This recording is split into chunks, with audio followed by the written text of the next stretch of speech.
来看高雄一个63岁姓曾的查甫人哦，甲伊57岁厝边，昨暗头去高雄的凤山水库钓鱼，钓到翻点要驶车转去的时，经过大寮区，这个驶车的警示是雄雄身体无爽快，车嘛冲入去山崖，当场就无喘气，送病院嘛救无回来，伊的厝边是轻伤。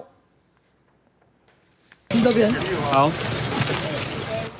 破案中，几两名消防人员沿着边坡慢慢在山顶上，要救援已经卡伫车的这台车辆。副驾驶座的男子满面拢是血，爬起来路边救援。赛车的中心男子煞搁困伫内底。我以为一直抽油门啊，我就把它搬，不然在前面就下去了。哦，所以你有试图要去叫不醒是不是？叫不醒。我实际这样看是掉了大概5至10公尺的那个深度。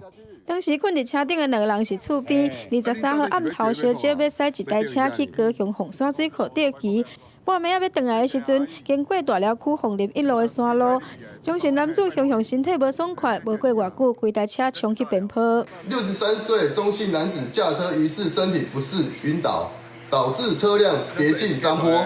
经送医仍不治。